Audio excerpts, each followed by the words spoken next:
ishte diçka e rrallë, po ndonjëherë dukej sikur përpiqej të përfaqësonte interesat e UÇK-s, të paktën retorikisht, ose të shërbente si pikë ndërlidhjeje. Tu keni thënë kështu, nga konstatimet e mia, dola në përfundimin se zoti Thaçi kishte ambicien dhe objektivin të bëhej politikan dhe udhëheqës në Kosovë.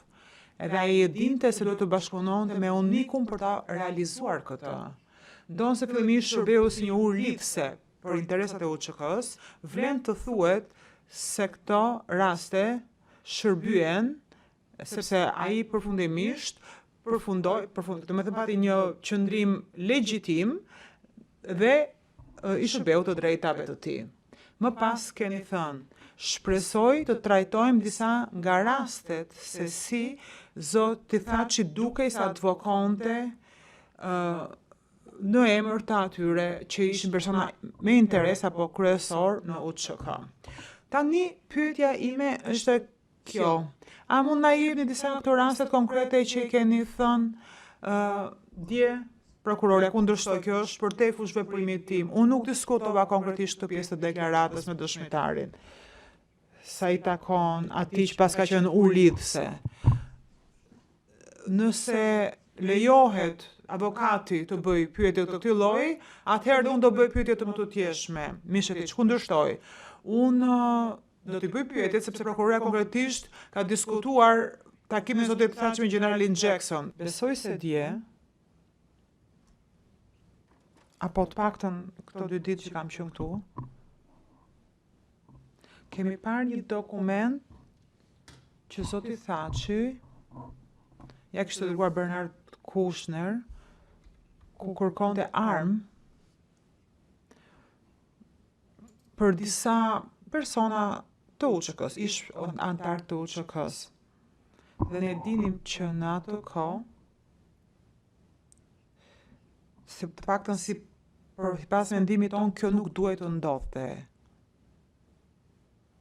Po ne kuptuam që ishte një urlidhse, kjo ishte përshtypja jonë.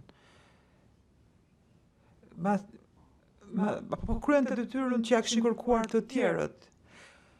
Përpiqej të mbante marrëdhënie të mirë me persona që donte t'i mbronte,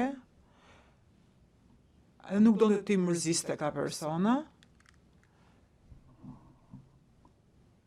Pra, ne menduam se pikërisht kjo sjellje u shfaq disa herë dhe më duhet të shtoj, ky është gjykimi im. Do të shtoj dhe episodin që është përshkruar në librin e Mike Jackson, që ka qenë shumë kohë më pas. Zoti Thaçi nuk ishte marrë shumë pjesë në negociatat mes KFOR-it dhe udhëheqësve të lëvizjes së UÇK-s.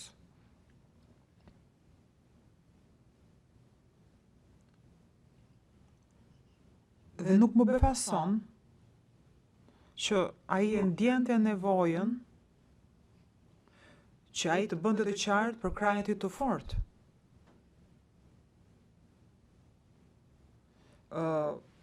Për udhëheqjen e UÇK-s. A do të ishte suksesshme apo jo, kjo është diçka më vete, aso kohe, unë thjesht mund të hamendoj. Por kërkesa e tij që Jacksoni të shkonte në qytet të takonte, aso kohe, ishte shumë serioze. Po ishte edhe për të qeshur njëkohësisht.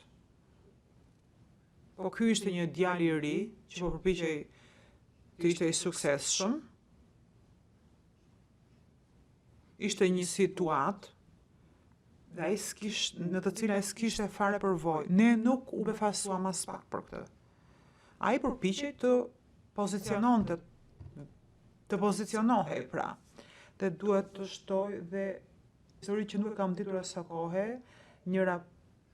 pasur një raport që ai mbante municione në male. Unë s'kam parë një provë që të ketë ndodhur kjo rregullisht. Po ky ishte ideali i ri, ambicioz, e bëri këtë një herë, sepse donte të arrinte diku. Sigurisht që është normale ta ketë bërë këtë sepse ai kërkonte të cimentonte pozicionin e vet. Nuk mendoj se kjo cënon gjykimin ton apo ndryshon gjykimin ton, se takon marrëdhënies që ka pasur me komandantët e UÇK-s, komandantët e terrenit të UÇK-s. Dhe as nuk kontradikton gjërat që ka thënë publikisht, që janë publike, ku ka advokuar në fakt për të mos pasur akte dhune dhe të mbroheshin pakicat.